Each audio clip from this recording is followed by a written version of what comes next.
has supported hundreds of participants.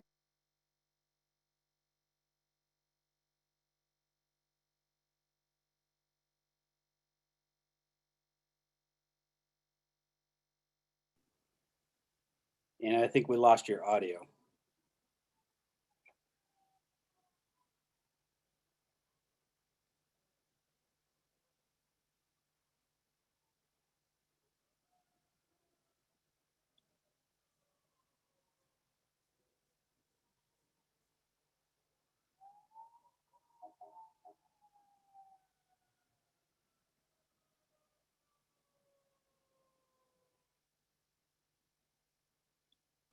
Are you trying to get back on?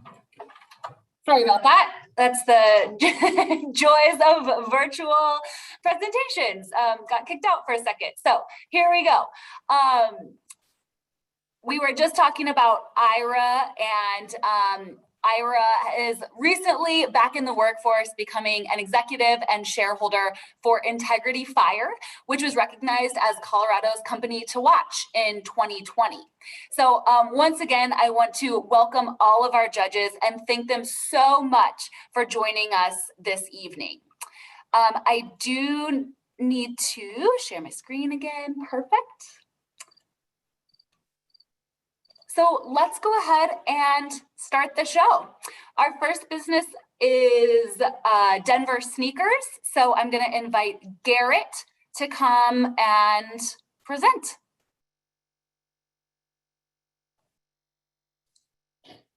So hi, my name is Garrett Eisman, and this is my Youth Pass Pitch Challenge presentation. So next slide.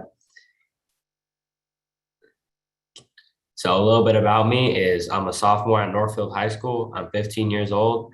I sell shoes currently, but I always was into entrepreneurship, and I started by mowing lawns, and I took $360 of capital to start reselling sneakers. I've been invested in shoes for about 3 years, and I started by collecting sneakers, but I realized it was very hard for me to get the shoes I was looking for, which is why I made this company. Next slide. But why did I choose sneakers? So many people don't understand why people would pay hundreds of dollars for a pair of sneakers, but I think there's an art to sneaker design that I became fascinated with, how each individual sneaker was designed and created. Many people have very extensive sneaker collections, and each sneaker is unique. One example on the top here is the Ben & Jerry Chunky Dunky. So this is a collab between Nike and Ben & Jerry that was also made in very limited quantities and is very unique, which makes it very desirable. Next slide. I learned that although sneaker collectors wanted certain shoes, they often couldn't find the pair of sneakers that they were looking for because the quantity was so limited. Also, there are many high quality replicas, and it's often hard to distinguish an authentic shoe from a good fake. Here's an example on how a similar fake pair of shoes can look to an authentic pair. Sometimes there's only small differences in stitching or spacing that can help you tell the difference. And this can lose you thousands of dollars on the aftermarket if you choose to sell your sneakers after you're done with them. Next slide. I educated myself on ways to identify authentic shoes and ways to restore shoes in very good condition. I started building a reputation for myself that I could deliver shoes efficiently, that were authentic, in the best condition possible, and at a reasonable price. Next slide. Sneaker sales is a rapidly growing market and is estimated to reach $30 billion in value by 2030. Denver Sneakers can fill a gap in this market. There are two main competitors in the market currently. StockX is a website that has a reputation for selling several non-authentic shoes and are taking up to 2 months to ship their items. They also only sell new shoes, which can be very pricey for some customers. The other competitor, GOAT, does sell used shoes, but often in poor condition, which can cause the buyer to have to spend hundreds of dollars on sneaker restoration equipment. Both of these websites also charge very extensive fees. Next slide. So who buys sneakers? There's a very diverse population interested in sneaker collecting. People of all ages do this. I've sold shoes to people ages 10 to 70, but the majority of my customers are ages 14 to 30 and live in the United States. Next slide. Denver Sneakers is better than the competitors currently because I have faster shipping, better prices. I restore shoes, which no other competitor does, and I offer an authenticity guarantee. Next slide. Most of my customers are returning customers because I make the buying process simple and try to over deliver so the buyer has a good buying experience. Next slide. I currently sell my shoes on Instagram, Facebook groups, local meetups, and sneaker conventions, but I'm planning to do more soon. Next slide. I started my business with $360 from my summer lawn mowing business. I began investing my profits into 1 to 2 pairs of shoes at a time, and I would reinvest all of the profits for more inventory. These numbers reflect my first 11 months of sales. Next slide. As I became more involved in my business, I realized things can go wrong. For example, I brought several pairs to a sneaker sale and a car top carrier in a storm. Over $1,000 of inventory got lost or damaged when the car carrier blew open. I've had packages lost in shipping and realized I've spent several $100s on fake shoes. I've also bought shoes that I have not been able to sell. I realized I needed to keep an emergency fund for issues like these. I try to keep $5,000 available in case something like this happens. I also developed strategies like waiting to pay for shoes until they're authenticated and ensuring my sales happen in public places with security so I don't get robbed. Next slide. What I found at this stage in my business is I often don't have enough inventory for the demand. With additional funding, I'll be able to spend money on marketing through Instagram and my customer base, for my customer base, as well as expanding my available inventory. If you should choose to invest in me because sneakers is a very rapidly growing market that I can pursue in the future, and $10,000 would help a lot in contributing to my business. And thank you for watching.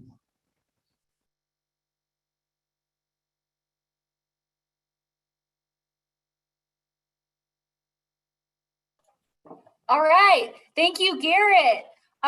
So we do have 5 minutes that I will open up to questions just for our judges. So this will just be judges' questions. We have 5 minutes, so you guys can go for it with Garrett. Hi, Garrett. I will jump in. My focus has been in marketing and branding. So my question for you is, with that $1,000 towards advertising and marketing, exactly how will you use that to target and get the brand awareness of your audience, 17, I believe it's 17 to 20 plus? So I'm going to do some Instagram paid promotions with about 800 of it, and it's kind of hard to explain the other half, but sneaker resellers are going to go together on a pair of shoes and to give away and pay influencers to promote this giveaway. And so people that are interested in that pair of shoes will follow us for it, and then we'll have people that are interested in those, which could be potential buyers. Great, thank you. Yeah, no problem. Hey, Gary, you have a very popular business, especially with individuals looking for specialty shoes. How do you provide that authenticity guarantee and provide trust to your customers? I've had a lot of experience over the past 3 years with authenticating shoes. So I've learned for each individual shoe model all the things that are most popular to go wrong with fakes. And I also use like black lights. I compare it to several other pairs I've had in the past, and I just make sure like it can take like 30 minutes to legit check just one pair because I go very in depth with each thing. And people think I'm trustworthy because I've built a reference page and I've had almost 100 5-star references in the past 11 months. So. Garrett, you showed some impressive numbers there with the revenue that you've generated so far, and then your expenses, there was only about $200 additional that you spent beyond cost of goods sold. Walk us through that a little bit, and how are you acquiring the customers now? I know you mentioned social media, so are you spending money on ad spend? I currently haven't spent any money on marketing or on advertising, but that's what I'm going to try to do some in the future just to see how it goes and if I need it. All my customers right now have been through word of mouth.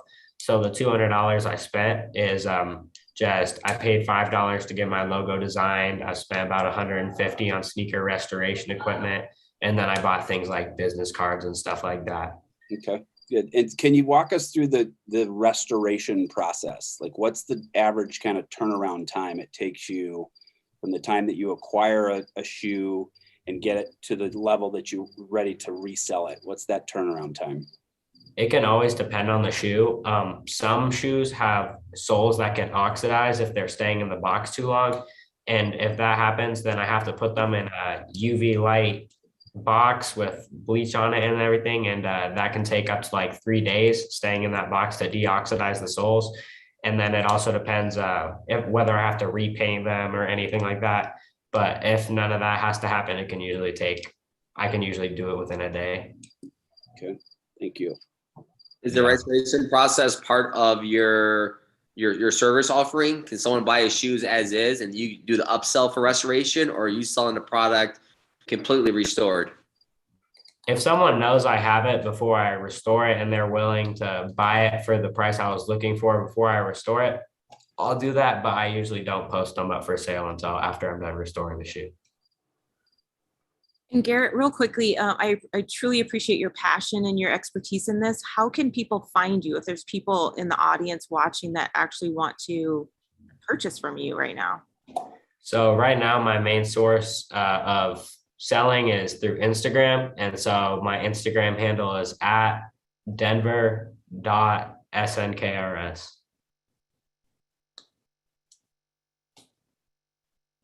Garrett, do you have any plans have you thought about how you might scale this business?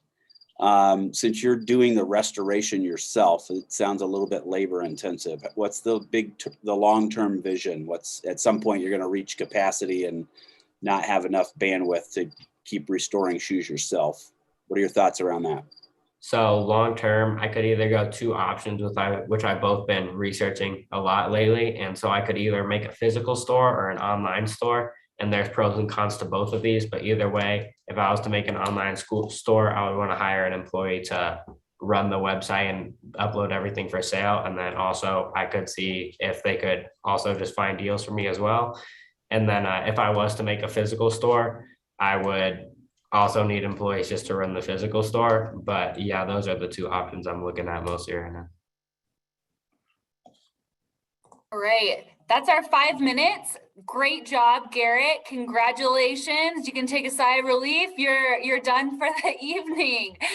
All right, so our next presenter is Raina. And Raina, you can take it away.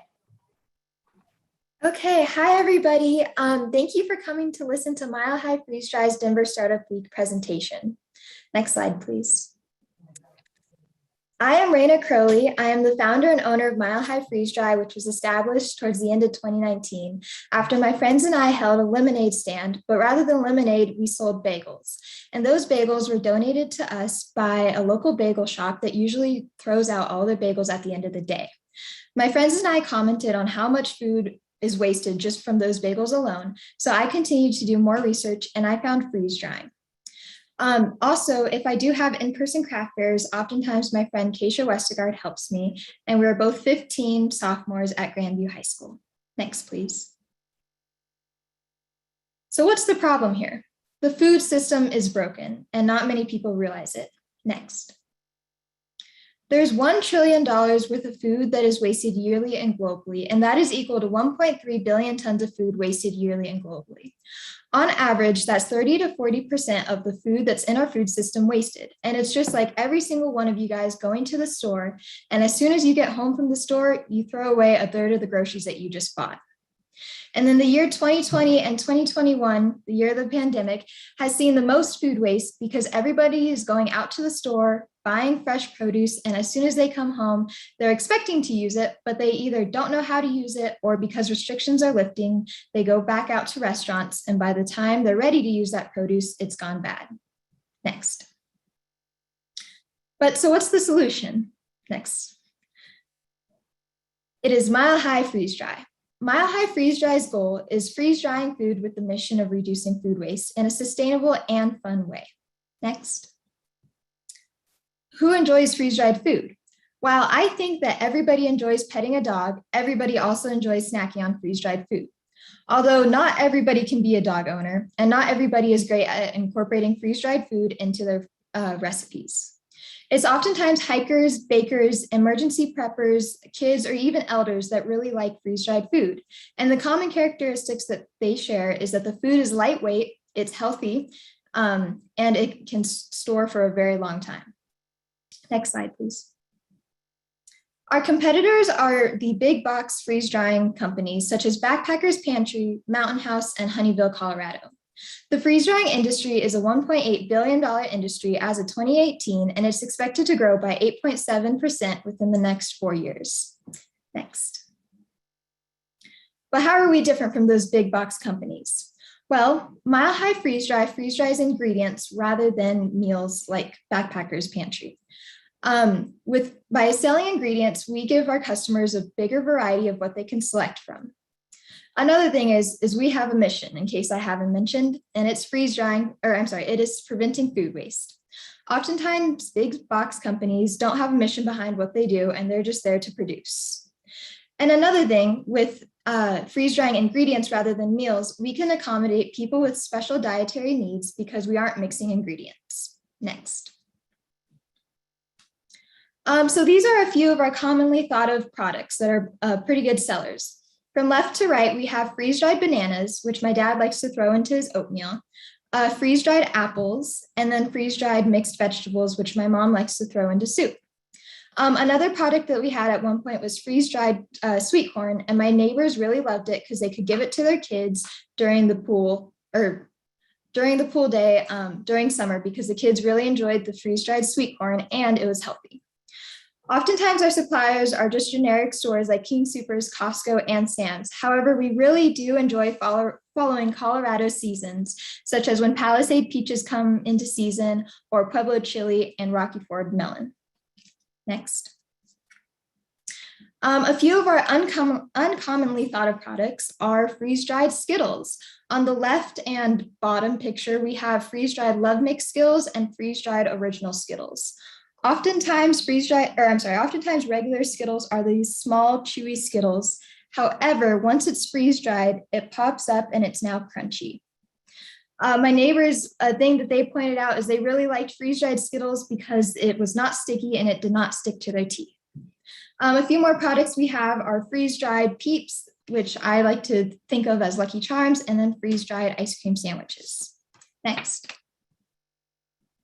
So here's our financials. As of 2019, we had a grand total of $0 because I officially started the business at the very end of the year. In 2020, we made a total of $687.59. If you can tell on the bar graph, the darker orange is the in-person sales and the lighter orange is online. My first craft fair was the weekend before everything shut down. And within 8 hours, I was able to make $500. And from there, for the rest of the year, I made almost $200 online. This year, we have had a very limited amount of in-person craft fairs where I was able to make $85 in 2 hours, and then the rest has been in person. The rest has been online. So far for this year, we've made $390, but with the upcoming winter and holiday season, we're expected to make $400. For our average big bag of Skittles, which is roughly 4 ounces, we have a markup of 91%. Next page. So my goals is to inform more people about freeze-dried food. I'd like to teach them on how they can incorporate freeze-dried food into the recipes that they make daily. By doing this, I have a few ideas. I could hand out pamphlets if I'm able to do in-person craft fairs. However, people often lose papers. So my thought is to incorporate recipes on the back of my freeze-dried bags, or even include a QR code that can take them to a page on my website where they can see all the recipes. Another goal is to upgrade my online performance, since I had to shift to online sales quickly. There's different tiers on online, and I would like to upgrade my tier so that I can see the analytics of my customers and tailor to them. Next slide. If I win, about 30% of the winnings would go towards everyday supplies, products, and freeze dryer maintenance. The other 70 would be divided up in several ways, such as savings, paying potential coworkers, like I mentioned, upgrading my online status, and I would like to rent out a commercial kitchen so that I can expand from the laws I'm working under and sell to more people than just in Colorado. Next slide. And so I'm sure you're curious on how to buy. If you'd like to buy, you can go to milehighfreezedry.square.site. Next slide. I'd like to thank everybody for their time, especially Mr. Michael, Mr. Ira, and Miss Olivia. Thank you.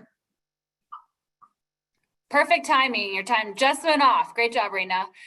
Okay, we've got 5 minutes for questions. Judges. Raina, can you dive into your target audience a little bit more? Who exactly, obviously this is for everyone because everyone can benefit from this product, but exactly who are you going to target? I think some of the people that I could primarily target could be people that are looking for a quick and healthy snack, but something that can last for a long time. So it can be even beneficial to truck drivers because they can store a pack of freeze-dried vegetables, in the back of their cab. And then if they have to pull over on the side of the road or something, all they need is water and they can add to the freeze-dried vegetables and it rehydrates into just vegetables. Thank you. Raina, can you talk a little bit about how you're sourcing the ingredients? I'm trying to tie it back to you're helping in the solution of preventing food waste. Yeah. So like I mentioned, our main sourcing is just either King Soopers or Costco or the Seasons in Colorado. However, the thing is once we freeze dry the food and people buy fresh produce, that fresh produce can go bad. So what's beneficial, and I'd like to include this on my little info pamphlet that I hand out to people, is if they were to buy half the amount of produce they generally buy, and then the other half is freeze-dried food, then they will always have a constant supply of for example, freeze-dried cucumbers. And then they won't have to buy as much fresh cucumbers and they don't have to be concerned about the short time frame they have to use those fresh cucumbers. Okay. So when you say you're partnering with the King Soopers, you mean you're buying the ingredients from there? Yeah. Or do you Yeah. have some kind of relationship where they're giving you produce that they would throw out anyway?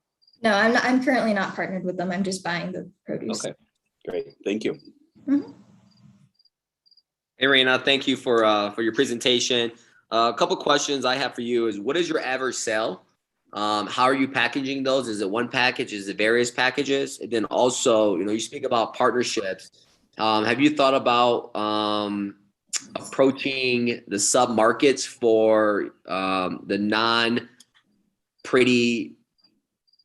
vegetables and fruits that we typically see in the major supermarkets that you've mentioned? Yeah. So real quick, to answer your second question, I have done that. When I go to the stores, generally I give it, a brief glance on which ones it looks like people wouldn't pick. And I pick, because even if the banana is brown a little bit, nothing's wrong with the brown banana. And then I'm sorry, I didn't really understand your first question. Do you mind repeating that? Yeah, your average sale. How much does it cost? Selling right, not cost, but how much are you selling your average product for? And you have various sizes in your products. Okay, yeah.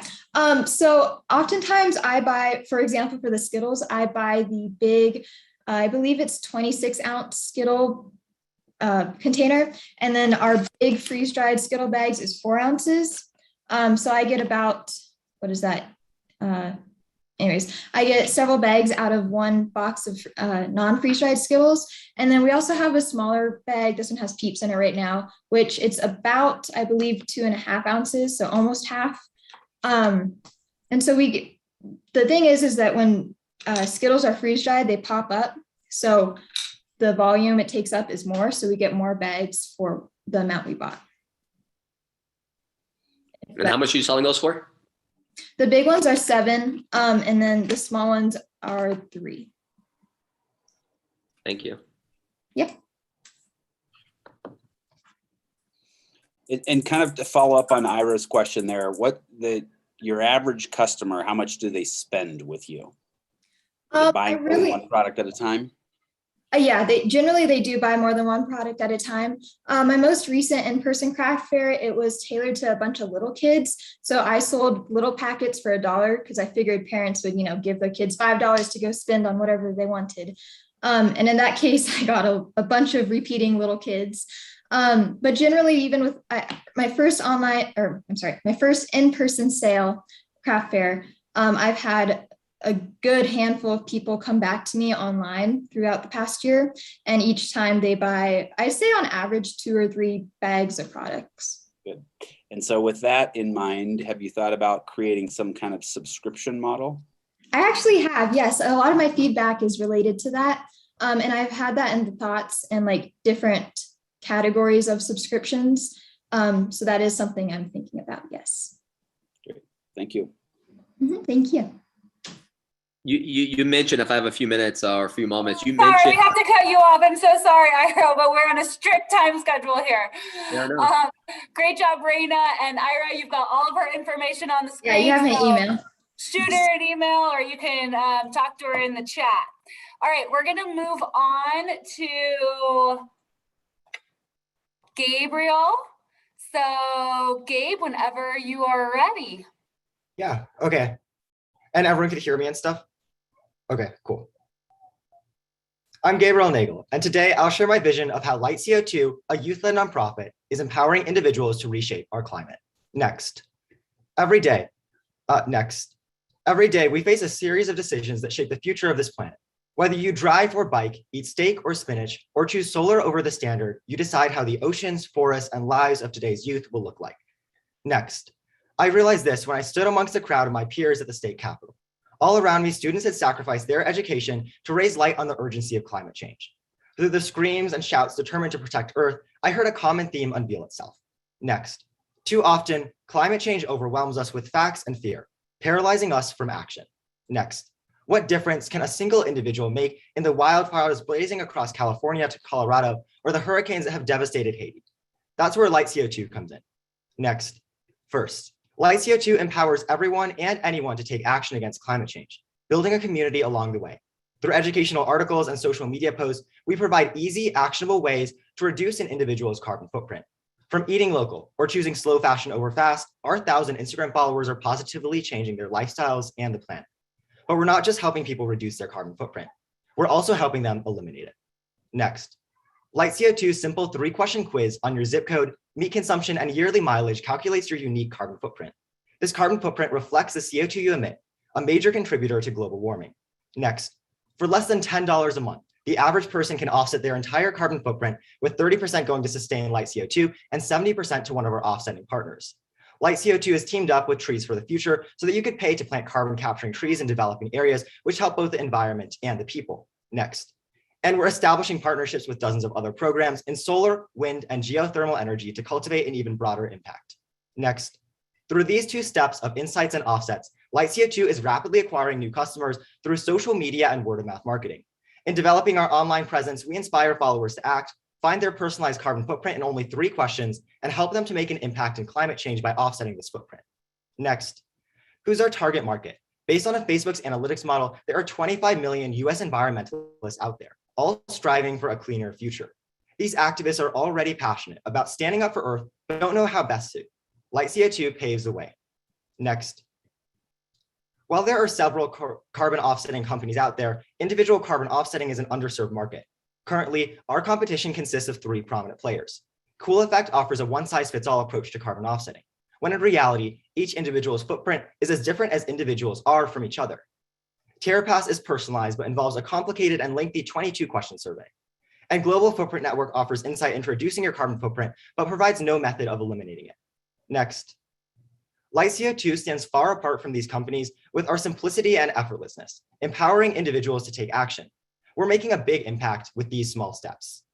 Light CO2's business model is based on recurring revenue of subscribed supporters.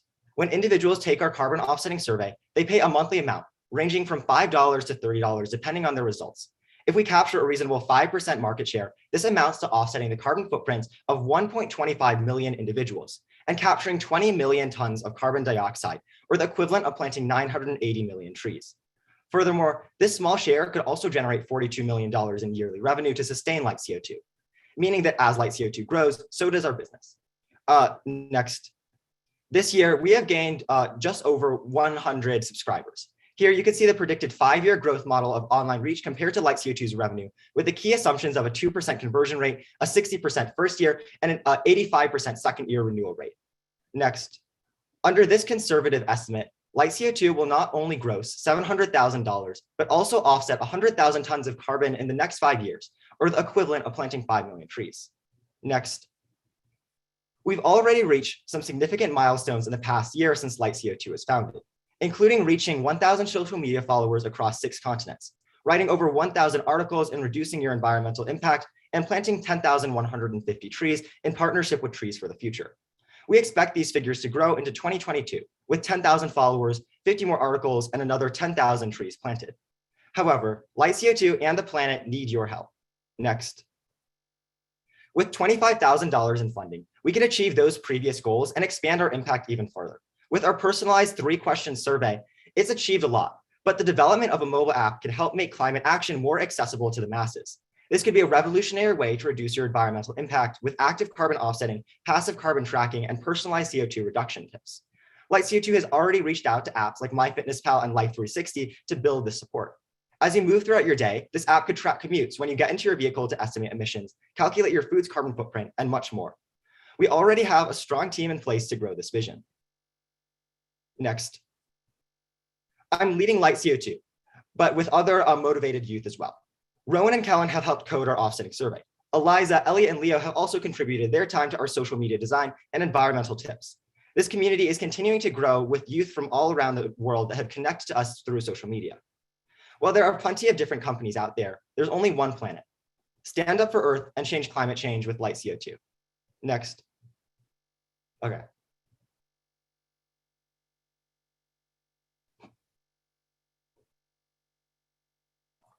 All right, you're right at time, Gabe. Good job. All right, 5 minutes for questions for Gabe. Hey, Gabe, great job on your presentation. You mentioned that it's a subscription service anywhere between $5 to $35. I think $10 per month was mentioned for Trees for the Future. Are you looking to gather data and information and then sell that back to the major corporations so that way they can feed you more revenue in the long run? Yeah. So first, to clarify what the first thing you mentioned with $10 a month, that's just the average carbon footprint of 16 tons. And then that's the monthly amount because each ton is $7. And then in regards to possibly selling that data that we're gathering, I think right now we're at a point where we don't have enough. Right now, we're actually leveraging data that other groups have organized and stuff and collected. For instance, we're utilizing UC Berkeley's information on zip code data and carbon footprints.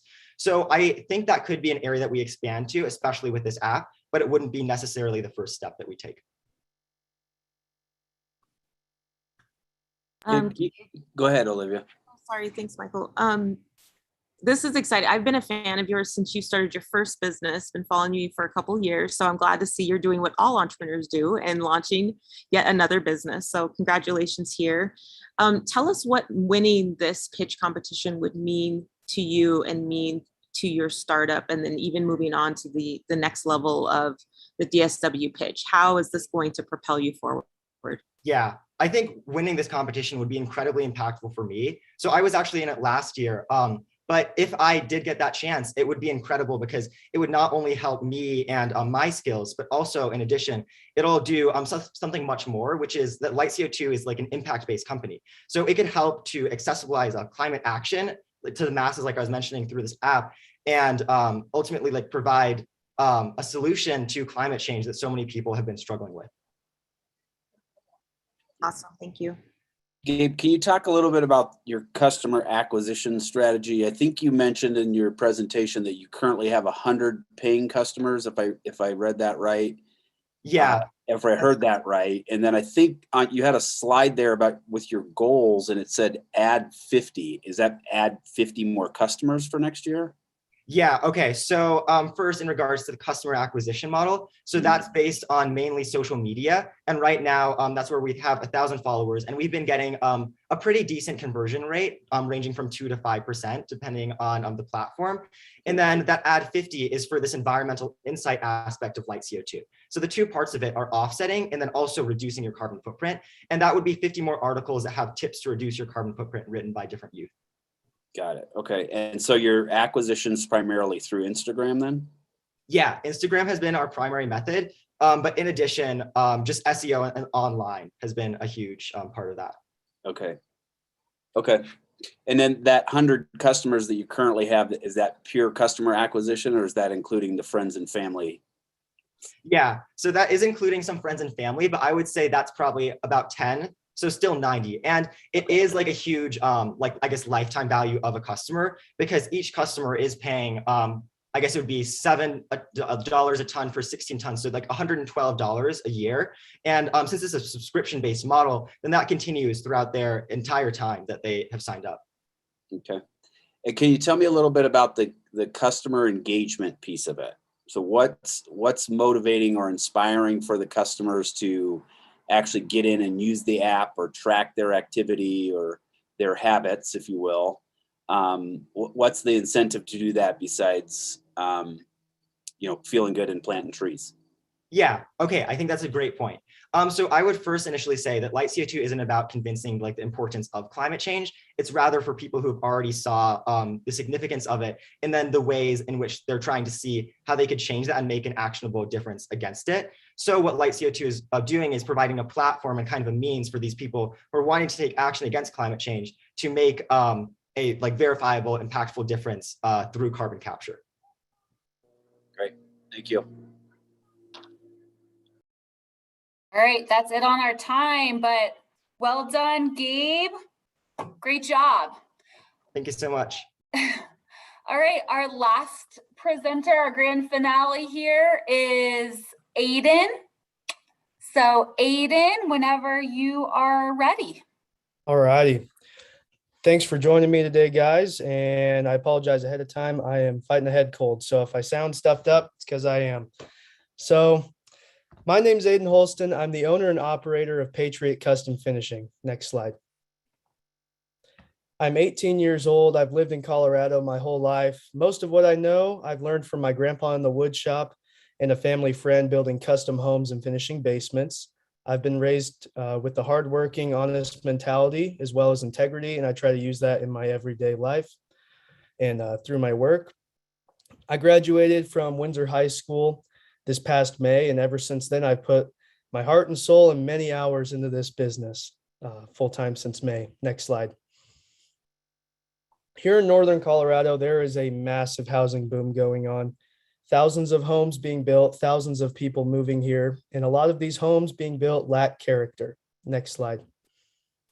Just in Windsor alone, the population has nearly doubled in 10 years, and in Fort Collins, it has doubled. Next slide. What does Patriot Custom Finishing have to offer in this situation? Patriot Custom Finishing provides customers with a unique custom feature in their home without paying for the custom price of a custom house. Next slide. Patriot Custom Finishing specializes in barn doors, accent walls, and many other woodworking products. Each barn door is customizable to the customer's taste and is custom fit and made for each situation. Same with the accent walls. Every customer can pick what style they like, what material they would like me to use, as well as the area in their home they would like to use it on. Next slide. Here are some before and afters of some projects I've completed in the last couple months. As you can see, just small details can just completely change a room and make it pop and just feel like something's there. Next slide. Here, I'm pretty sure almost everybody knows about the rising material costs when it comes to construction. As you can see from the graph, it's just a massive spike in the last year. And a lot of people ask me, what am I doing to help keep my material costs down and keep my work affordable for both me and the customer? Next slide. This is how I keep the material prices, as low as I can go. I get most of my materials from Lowe's, Home Depot, and Sherwin-Williams. My lumber comes from Cedar Supply, Sutherland's, and Woodland, as well as other reclaimed wood suppliers.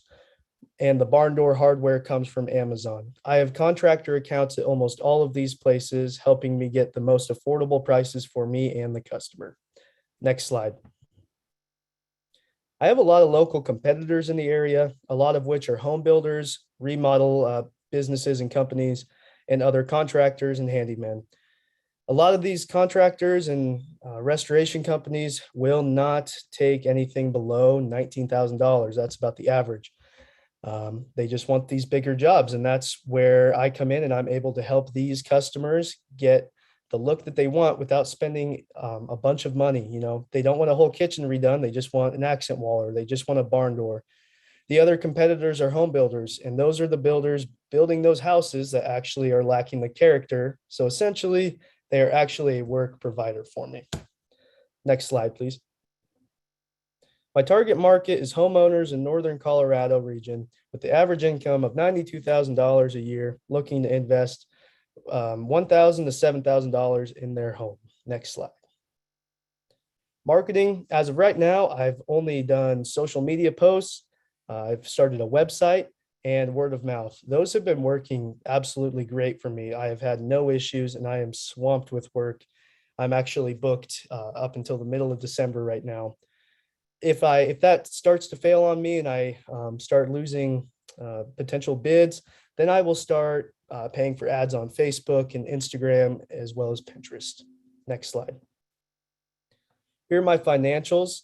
The graph on the right side, the red bar is projected, the blue bar is this last year. I'm very, very hopeful for this next year. As you can see in the previous quarter, there was a large spike in my profit, and that's because I'm getting all the tools that I need finally. I'm building momentum and clientele, and I average about 3 to 4 bids a week, and most of those bids decide to go with me. Next slide. My ask is $30,000. I would use it on an enclosed trailer to help on-site work go a lot smoother, a lot more efficient. I'd like to put a vinyl wrap on the outside of the trailer and my pickup to help my name just be everywhere I go, help draw attention and make people think, oh yeah, I kind of need something like that, or I've been thinking about that. A trailer would mean efficiency, branding, professionalism, and growth. Next slide, please. These are my goals with Patriot Custom Finishing. Buy a trailer to make on-site work more efficient and easier, 1 to 2 months. I'd like to hire at least a part-time employee because I cannot be everywhere at once. I need a hand on some job sites. I'm starting to get larger jobs and I need a hand. Number 3, I'd like to rent or buy a shop so I can grow Patriot Custom Finishing on the custom piece side of it. When it comes to the barn doors, mantles, anything like that, I need a larger space to work out of, as I am working out of my parents' garage right now. It's working, but it is a little small. Next slide, please. Here's some words from some satisfied customers I've had the past few months, and thank you guys for your time. Aiden, this is awesome. You make more money than I do. So just want to put that out there. Congratulations and good job. My question for you, some of it you answered just in these last couple slides. My questions were like, well, what do you need since you're booked and you're doing so well? And you mentioned, a part-time employee because you can't be everywhere all the time. What are your thoughts on, a year from now, 2, 3, 4, 5 years from now? I know you just graduated, so it might seem far out, but where do you want to take this overall? A lot of people might think I want to make it this huge operation. I really don't, because that's where I find people sacrificing quality, and I believe in quality work. I'd like to have, a team of maybe 3, 4, 5 people to where we can work a few jobs at one time, or everybody works on one large job. I don't want to tank, but obviously I don't want to get too big. I'd like to just stay a smaller team, but just doing great work and with good profit margins. Can you talk a little bit more about those profit margins, Aiden? So there's some beautiful barn doors in there. Use that as an example. How long does it take you to make one of those? How much do you charge for it? And how much is your cost of goods to make that happen? So the regular material cost is anywhere from $700 to $1,000. Really depends on the size of the door. I could make one that's 5.5 feet wide and 10 foot tall, or one that's half the size. Normally it's around $700 to $1,000. I charge $1,400 labor most of the time. Again, it depends on the size of the door. That does include install. I have a guy that does my install for me on most of my jobs. That way I can start on the next one as soon as possible. So I charge about $1,400 to build a custom door and get it into somebody's house completely stress-free, and all they have to do is tell me what they want. It takes me of that. So let's use that as an example. So that $1,400, I'm assuming that's a factor of labor hours, Mhm. and then you're paying a sub for the install. How much of that is going towards that installer? it averages out to about $200 to $300. Okay. Yeah. Okay, great, thanks. And I can build a door in roughly 3 to 4 days. And sometimes I have to schedule the install out a little farther just because my installer's not ready or the homeowner's not ready. Sure. But sometimes, I can have a door start to finish done in a week. So. Great. Hey, Thanks. Aiden, you answered this question about the cost of materials and obviously wood skyrocketing. So thanks for addressing it, because that was one of my first questions. But I want to focus on your payment terms. You're a contractor. You have a large average ticket. How are you collecting and protecting your payments? Right now, all I require to start a job is a materials deposit, because, if something were to go wrong, I'm not out on that. I always get a material check up front. That way I can have all that stuff done. And then as long as my work is done to the customer's liking and everything's finished, that is when I get paid. Thank you. You also mentioned that you're looking to rent a warehouse or a space. How much is that going to cost you in the next year if you choose to do so? And have you considered an alternative space to rent as opposed to having your own space? Out here in Windsor, I wouldn't like to go much further than Greeley. I want to keep things as close to where my work is as possible.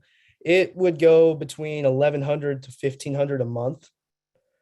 So basically one door would just about cover that.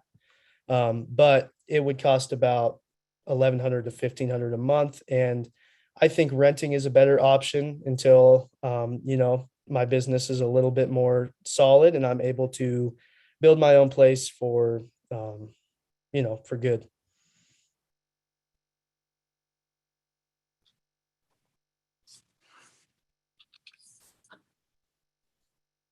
How much time do we have left? You have 40 seconds. You mentioned, Aiden, that you have this small pocket from the bigger contractors to essentially you're a micro contractor. What value do you bring to the table? Someone who doesn't want to spend $20,000, but they're okay spending $2,000 with you. Why? I believe that people want just certain things. One wall is a lot different than one kitchen. A whole kitchen remodel, and I believe that I'm able to get them that quality work and that quality piece that they want for a fraction of the cost of the other men.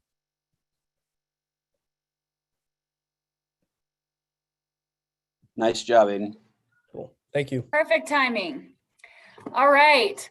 We're only running 1 minute behind my run of show, so that is a success so far.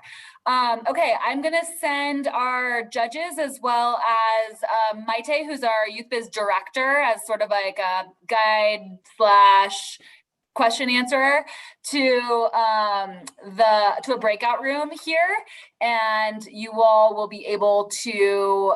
I'm going to bring you back and you have not that much time, 5 minutes to discuss. So I hope that you have a good discussion and reach a conclusion. So I'm going to send you guys out there. You should just see that right now, and we'll bring you back shortly.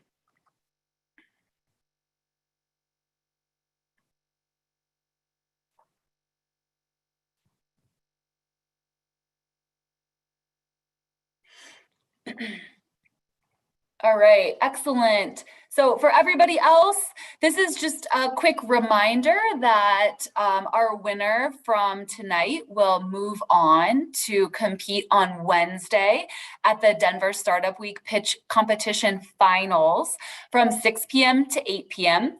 This is an in-person event that is also going to be streamed online, so you can participate virtually or you can RSVP for an in-person spot if there are any left at this this point. And you can do all of that from the Denver Startup Week website.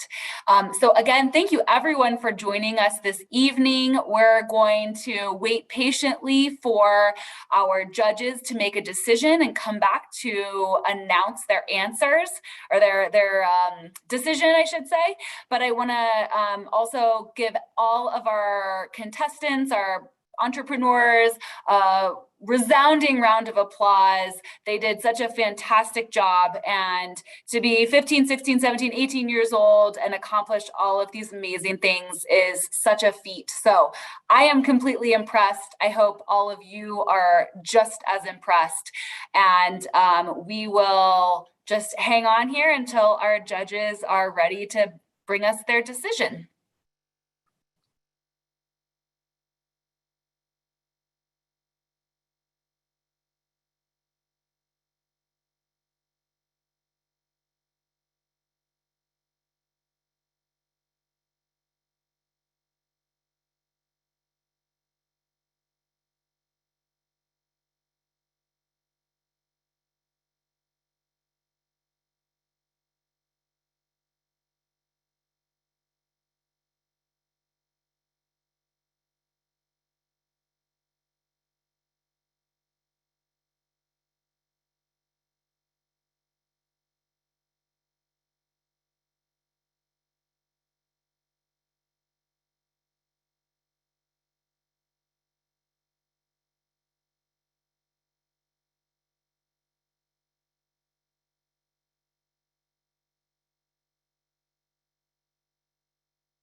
All right, my judges are back. So I'm gonna hand it over. Do we have a judge representative who is prepared to give our announcement? Normally, we always lean towards Olivia because she's way more eloquent than Ira and I, but she might be having some connectivity issues right now. Okay, I think you just volunteered yourself. Yeah. Sure. Yeah, so first and foremost, all of the presenters did a fabulous job, and some really great and unique businesses out there. And I love to see the passion and the spirit behind all these young individuals and what they're doing. And pretty amazing that a lot of them are actively generating revenue so early on in the business model. So kudos to everybody who presented. I think is fantastic. We kind of had our top two favorites, if you will. And one of our top favorites was Aiden in the custom finishing business. Brilliant work, and it's wonderful that he's kind of pursuing something that he's passionate about and he's kind of learned growing up throughout the years, and very impressive with the traction and the amount of business that he's already generated so far. And our other top selection was Light CO2 with Gabe's business, and the quality of the presentation was outstanding as far as the amount of depth and detail that he put in the presentation in such a short period of time, that I feel like we all kind of had to think up some additional questions just to prod him along. I appreciate his experience as an entrepreneur and being part of that. And most of us felt that Gabe's business would have the strongest chance of going further in this competition based on the use of his use of funds and the ability for that business to scale rapidly. I think is where we kind of landed on that. So Light CO2 is our top choice tonight. Congratulations, Gabe. So Gabe was a presenter last year and did not make it to the finals. And I'm so happy that he made it through this year. His business has grown and is so impressive. So congratulations, Gabe. Congratulations, Aiden, and all of the young businesses that presented. To all of my audience members, I want to reiterate once again, this is a really big networking opportunity for all of these young entrepreneurs. So please reach out. Their information is on the dashboard of this session. Please reach out and contact them and get to know their businesses a little bit more, because they're doing fantastic things and they want to hear from you. So I know we're a couple minutes over. I appreciate everybody's time and energy today. Gabe, if you will stay on so we can talk next steps. Judges, thank you again so much for your time and expertise this evening. And everybody have a wonderful evening and a wonderful startup week. Great. Thank you, everyone. And congratulations to all the presenters. Thank you. Great job, everyone. Thank you. Thank you.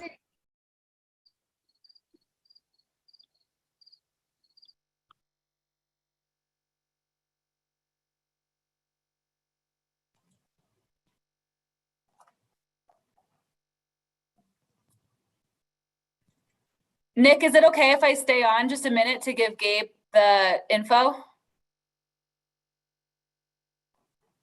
Absolutely. Okay, cool. Gabe, you did it! I literally was crying for like 10 minutes. Before. You did so great. And your time, like you had time. You weren't like at the last second. That's good. I know I cut out so many slides. Like today I just skipped school in the morning and worked on it with Stephanie. It was great. It was so great. I'm super proud of you. Gabe, okay. Congratulations. I like how Olivia's like, I've been a fan of yours for years. I didn't even know that. That's great. Yeah. So she's MJ's mom. I don't know if you know MJ with the book series. Oh yeah. Oh, that's so cool. Yeah. So yeah, she's been to marketplaces and stuff and definitely had an eye on you. So that's great. Okay, yeah. So Wednesday, 6 o'clock, they said that you can arrive at 5:30. We'll be at Denver Pavilion. So I'll be there because it's Wednesday, not Thursday. So that's amazing. Okay. So I'll be there. You can also bring family. Anybody who you want in person needs to RSVP for the in-person event. So when you go online to the website, there are two separate options. One is for like the virtual session and one is for the in-person session. So if you want family to come, have them register for the in-person session. Okay. And then, so I go in person and then is it like live stream too then? Correct. Yes. Okay. That makes sense. And you're allowed to bring whatever you want. So I checked in advance.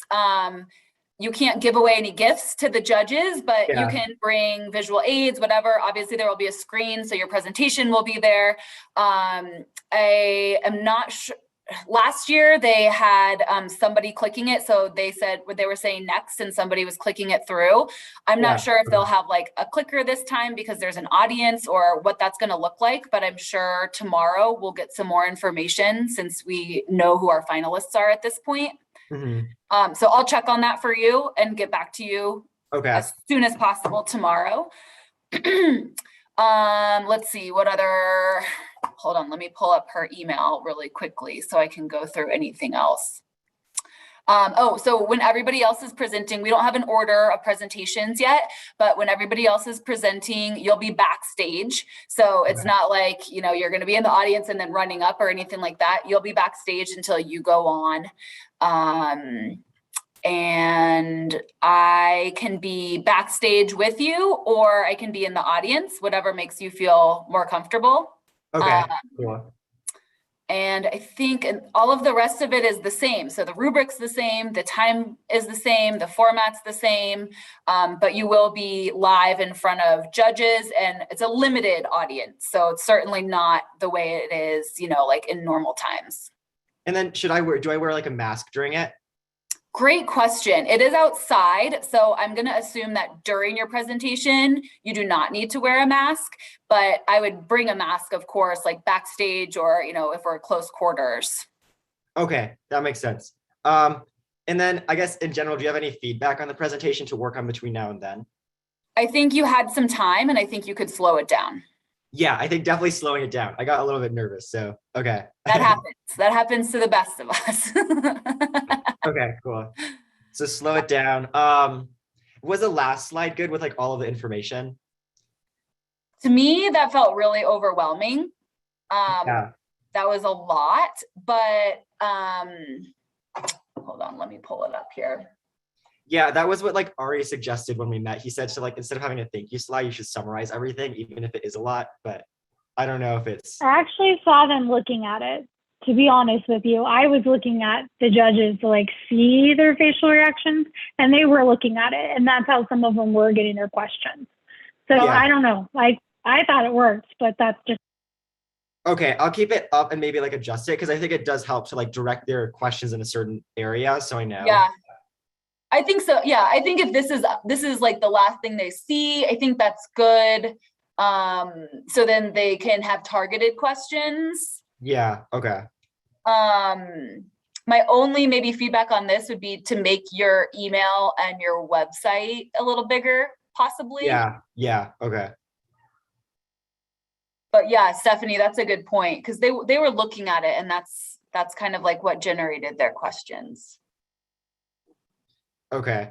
So that makes sense. And then, so did you say it's like Denver Pavilion and I show up at like, when is it? Is it 5? Denver Pavilions, you show up at 5:30. Okay. Yeah. And I'm just going to email you. Stephanie, I don't know if you're able to be there as well, but I will definitely be there. So I'll email, you probably have my cell phone, but I'll email you my cell phone number so that I can like text you where I am. And that way you're not like trying to find who to find or anything like that. Okay. That'll be helpful. Cool. And then I'll also check because in years past, they've had like if you remember, they've had like required you to have bracelets or like. Yeah. So I'll just check on that since this year, it's a little bit like a lot of people are not ever going to be in person. So I'll just double check that you have everything that you need to just show up and be ready to rock. Okay. Sounds good. Awesome. Thank you so much. Anything else? No, thank you so much for like all of the support. I don't know if your dad has any additional questions. I'm on board. We're just watching from home. Thank you so much. A question Anna I had is, do we know who the other competitors are that Gabe is going against then? Great question. I don't know. So they are doing their semifinals, I believe, tonight. Okay. They will narrow it down to 6 finalists from there. And then there are 3 lateral entrants. So Gabe's one of them. And then there are 2 other lateral entrants that are coming in for the finals. So there are 9 total finalists. Yep. But I don't know who the finalists are. You can go to the website and look at the semifinalists who has made it to the semifinals. But I don't know at this point who's progressed on. Okay, but they'll probably release that like tomorrow or something. I would assume either tomorrow. Yeah, hopefully tomorrow at the latest. Okay. Yeah. Okay. Sounds good. Anything else from you guys? Other questions? I tried to get all the logistics questions in advance because I knew that this was going to be a tight turnaround. Cool. And I know the same rubric in terms of the qualifications is also 7 minutes, 5 minutes questions, or does that change? Exactly the same. Okay. Great. Yep. So, Gabe, let's win you some money, kiddo. That would be very cool if I got to that stage. But yeah, it's adult businesses now. But you know that it's that's what I added in there. The top 6 win. That's true. Yeah. So you just have to get above the bottom 3. Yeah. Okay. You can do that, Gabe. That's always what I think in like debate rounds and stuff. It's like that's right. That like 1 point difference. It like makes like the whole thing. If you actually final and stuff, like you just have to get in the top 3. Yeah. So you just have to beat out two other people, right? Yeah. 9, 8, 7. Yeah. No, 3 others. Oh, it's not until 3. Yeah. Okay. Well, you can, contact me if you want to do run-throughs or whatever you need to do before then. Tomorrow morning, I'll send you out like an email with all the info that I find from Shelby, who's the organizer of the finalists, who's like the finalist competition organizer. So I'll make sure that I have like the exact place that we're meeting. If you need to have any like check-in anywhere specifically, parking, I would assume is at the mall, since that's where we're at Denver Pavilion. So either at the mall or DCPA is always a good parking option. I'll ask about masks. Let me write this down. Okay. And then you'll just send me the email too with your phone number and all of that. Yep. And I'll send you the email with my phone number so you can send me a text. I'm coming from teaching a class at McAuliffe that ends at 5 on Wednesday. So I don't think I'll have trouble getting downtown in a half hour, but just giving you a heads up. I might be able to leave a little early too. No problem. Yeah, that's fine. And then, how long does it go to? Is it like 8 or so? So it's 6 to 8. And last year they told us what time slot we had, but this year they have not told us that. So I don't have any information about our order. Okay, cool. Well, as soon as you get that might be helpful. Yeah. Okay. I will ask about that. I don't know if she has that information, but I will ask. Okay, cool. But I think regardless, you got to plan to be there at 5:30. Because they're going to give you like all of the mic stuff and all of that kind of. No, definitely, for sure. Baby stuff. Okay. I'll also ask about your like slide transition.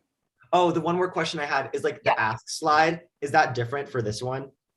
Like, is the ask still like $25,000, or do I change it? Because I think it's good. I think keep what you're doing. Okay, cool. Sounds good. So I'll ask about the slide transition, and then I'll probably just send them your slides. So I'll ask for a deadline on that and let you know if you want to make any last minute changes. Okay, sounds good. Okay, I think that's everything.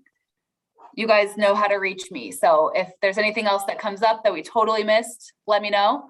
But I'll get hopefully that I'm going to email her right now, and then hopefully I'll hear back by the morning and get all that stuff over to you. Okay, sounds good. Great. All right, great job, Gabe. Thank you so much for like all of the help and everything for like the past 8 years too, or whatever. Yeah. This isn't the end. This is just the beginning, man. Yeah. Exactly. All right, you guys have a great night. Congratulations. Bye.